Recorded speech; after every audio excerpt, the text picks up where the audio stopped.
Good morning, students. Today we will discuss our fifth lesson. From where we were pursuing law of demand, in which we were pursuing theory of demand, in which Alfred Marshall says that if the price of any commodity increase, the demand will decrease, and if the price of any commodity decrease, the demand will increase. कहने का मतलब क्या है? यदि किसी वस्तु का price बढ़ता है तो उसकी मांग कम हो जाएगी, लोग उसको कम खरीदेंगे, कम परचेज करेंगे। यदि किसी वस्तु का प्राइस कम हो जाता है तो उसको ज़्यादा खरीदेंगे, with the condition that other factor remains the constant.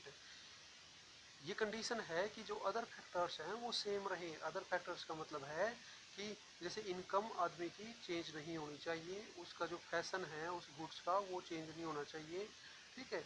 तो इस प्रकार के जो फैक्टर हैं उनमें कोई चेंज नहीं आता। तो यदि वो फैक्टर सेम रहे, कांस्टेंट रहे, कोई चेंज नहीं आता, और इसके बावजूद यदि किसी चीज़ का प्राइस बढ़ता है, ठीक है, तो उसकी डिमांड कम हो जाएगी। यदि किसी वस्तु का प्राइस कम होता है तो उसकी डिमांड बढ़ जाएगी।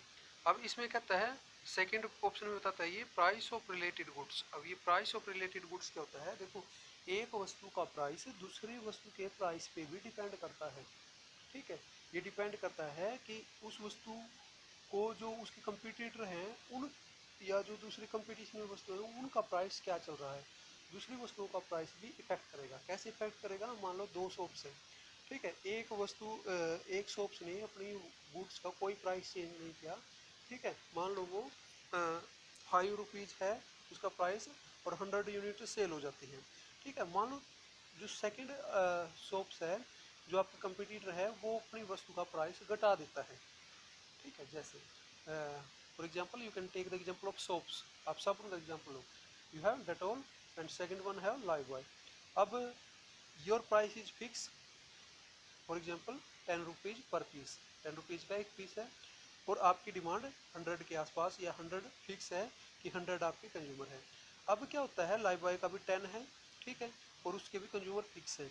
अब क्या होता है, बाई चांस आपने अपनी कोई प्राइस चेंज नहीं किया, ना घटाया ना बढ़ाया, उतने कस्टमर हैं, बट यदि रिलेटिव, ठीक है, वो प्राइस घटाता या बढ़ाता है तो आपकी डिमांड पे इफेक्ट जाएगा, ठीक है।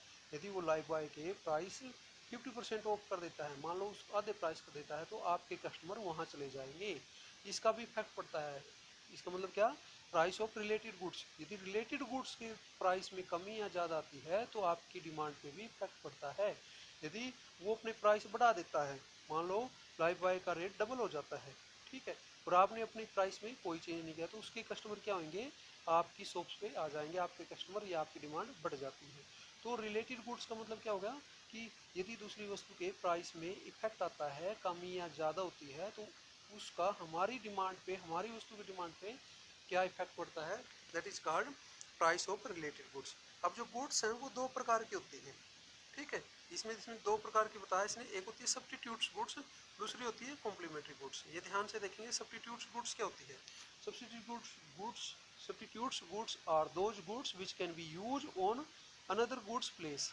एक वस्तु की जगह दूसरी वस्तु को प्रयोग किया जाता है, वो होती है सब्स्टिट्यूट्स गुड्स। जैसे आपने सोप का एग्जांपल लिया कि भाई लाइफबॉय की जगह डेटोल यूज की जा सकती है, और डेटोल की जगह लाइफबॉय साबुन यूज की जा सकती है, वो होती है सब्स्टिट्यूट्स गुड्स। सब्स्टिट्यूशन होता नहीं कि भाई अल्टरनेट होता है कि उसकी जगह कोई दूसरी चीज़ का प्रयोग किया जाता है, वो होती है सब्स्टिट्यूट्स गुड्स। क्लियर? जैसे टी एंड कॉफ़ी, भाई चाय पीते हैं, कॉफ़ी, उसकी जगह कॉफ़ी पी सकते हैं टी की जगह, या कॉफ़ी की जगह चाय पी सकते हैं, टी पी सकते हैं। ये चीज़ें क्या होती हैं?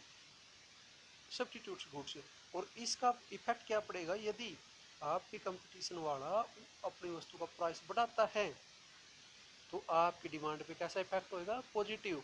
यदि वो प्राइस बढ़ाता है तो आपकी डिमांड बढ़ती है, यदि वो प्राइस घटाता है या कम करता है तो आपकी डिमांड कम हो जाती है। आ गया समझ में? तो प्राइस ऑफ रिलेटिव गुड्स का क्या मतलब है?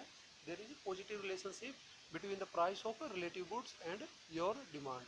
आपकी डिमांड और रिलेटिव प्राइस के, रिलेटिव गुड्स के प्राइस में पॉजिटिव रिलेशन है। यदि वो प्राइस बढ़ता है तो आपकी डिमांड बढ़ जाएगी। जैसे इसने एग्जांपल दिया ना कि भाई 10 रुपये की लाइव 20 में हो जाती है, तो आपकी डेटोल की डिमांड बढ़ जाती है, ठीक है।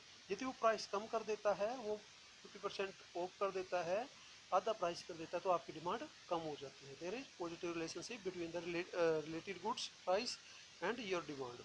अब आता है कॉम्प्लीमेंट्री गुड्स। कॉम्प्लीमेंट्री गुड्स क्या होती है?